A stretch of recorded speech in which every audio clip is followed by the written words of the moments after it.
गुरुदेव प्रणाम। खुश हो बेटा, कराए संकल्प। अब देखो डीएनए गड़बड़ था, अभी आप कांख रही थी, आ चालू हो गई थी। अब डीएनए आपने ठीक कर लिया, संकल्प कोई कष्ट नहीं है।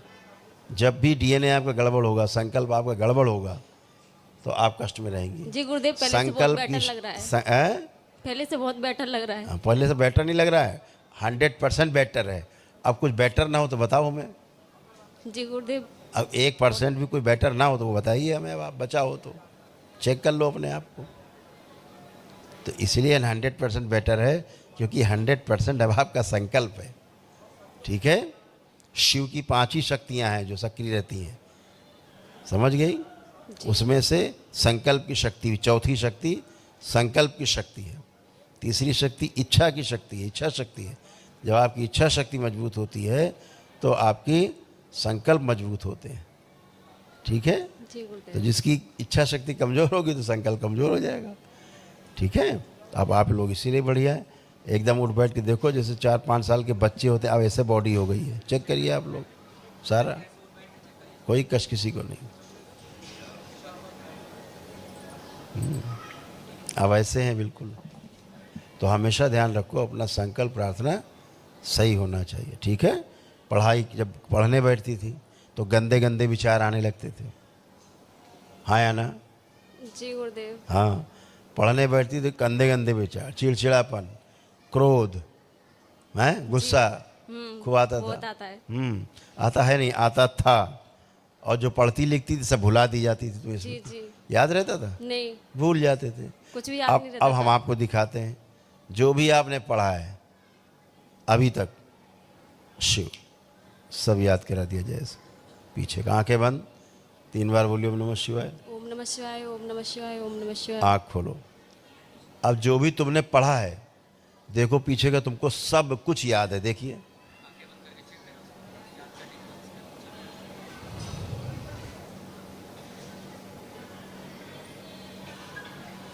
जी गुरुदेव, मैं संकल्प करती थी, मेरा संकल्प पूरा नहीं होता था, मुझे यही पता नहीं रहता था मुझे बोलना क्या है। जब भुला देने वाली स्मृति थी तो सब भुला ही देती थी, संकल्प काहे का करती। अब याद है पीछे का पढ़ा हुआ, याद आ याद? जी। अब कैसे याद आ रहा है? क्योंकि कोई आपकी स्मृतियाँ चुरा के ले जाता था। जैसे एआई है, एआई में क्या हो रहा है, स्मृतियाँ चुरा के ले जा रहे हैं दूसरे ग्रहों के लोग, बच्चों की। तो बच्चे पागल हो जा रहे हैं, बच्चों को यही नहीं पता माँ कौन है, बाप कौन है, वो खुद कौन है, चलना कैसे ये भूल जा रहे हैं बच्चे, खाना कैसे ये भूल जा रहे हैं। इतनी तक स्मृति चोरी हो रही है। अभी तो स्मृति के ऊपर पूरे विश्व पे बहुत बड़ा संकट आने वाला है। ये महामारी ऐसी जो किसी के वश की नहीं होगी। ये दरबार की शक्ति जो स्मृतियों को क्षण में वापस करा देता है, छीन के जो ले जाता है। न किसी का औकात नहीं जो अल्जाइमर हो जाए, स्मृति चली जाए, कोई ले आए। जैसे आप पढ़ा लिखा सब भूले थे, दरबार कैसे ले आए सारी स्मृतियाँ आपकी, हैं? अब आप जब परीक्षा देंगे सब कुछ आपको याद रहेगा।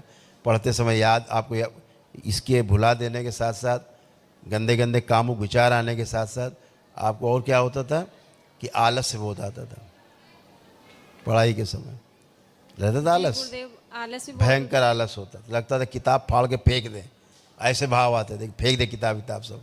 जब याद ही नहीं होता कुछ पढ़ के, फ़ायदा क्या है पढ़ाई से, हैं? अब आप खूब पढ़ पाएंगे, अच्छे से पढ़ पाएंगे। अब आपको कभी कभी अपने ऊपर बहुत क्रोध आता था, लगता था दोनों हाथ से पकड़ के गला दबा लें अपना। होता था? जी गुरुदेव। हाँ, ऐसे जान देने का मन करता था। तो ये सब स्मृतियाँ रहती हैं। आप थोड़ा ना मरना चाहते हो, कोई नहीं मरना चाहता संसार में, नहीं पैदा ही क्यों हुआ। मारने वाली वो स्मृतियाँ ही अलग होती हैं। जिसमें चिपक गई वो मरेगा मरेगा, उसको कोई नहीं बचा सकता। इस दरबार के अलावा, भोलेनाथ के अलावा, माँ के अलावा, इस दरबार के अलावा कोई नहीं बचा सकता। ये सब बाबा माँ की शक्ति है कि आप अपने प्रार्थना संकल्प से अच्छे होते हैं। जो मन में आपके कष्ट होते हैं दरबार वो भी निकाल देता है आपके, है ना? तो आप इसीलिए सब अच्छे हो।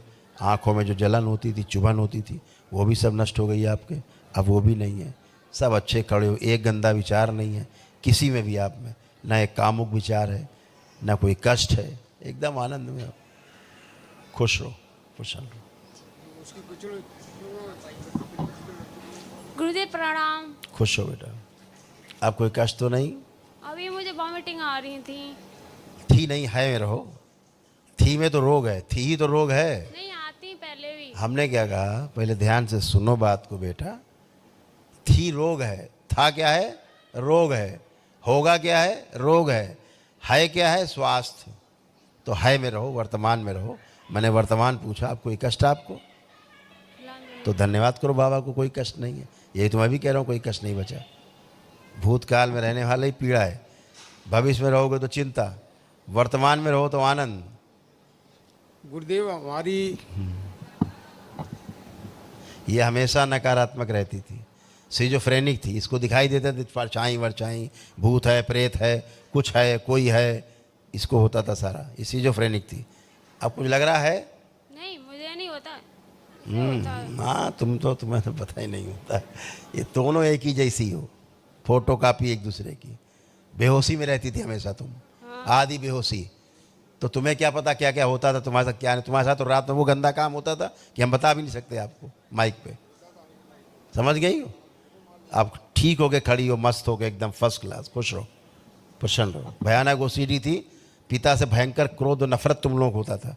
वो पीछे खड़ी ना, उसको तो भयानक क्रोध आता था पिता के ऊपर, लगता था इनको जान से मार दे, ऐसा क्रोध आता था उसको। होता था, आता था, हाँ बहुत तेज आता था। हाँ, तो ये दरबार लाखों करोड़ों आँख वाला है। ये दरबार वो नहीं कि मुल्ला मौलवी गद्दी है। ठीक है, आप खुश रहो, प्रसन्न रहो, मस्त रहो। यूँ कह रहा हूँ गुरुदेव, थोड़ी सी हमारी वो गोपाल लड्डू की एक मूर्ति है, एक दुर्गे माँ की है, एक हनुमान जी की वो आपको बताएंगे उसके बारे में। वहाँ कोई कष्ट बचा हो तो बता सकते हो। खुश रहो। दैत्य बना बैठा। दरबार का ऑफिशियल चैनल करौली सरकार ईश्वरीय चिकित्सा विज्ञान केंद्र चैनल को जरूर सब्सक्राइब करें। नमः शिवाय।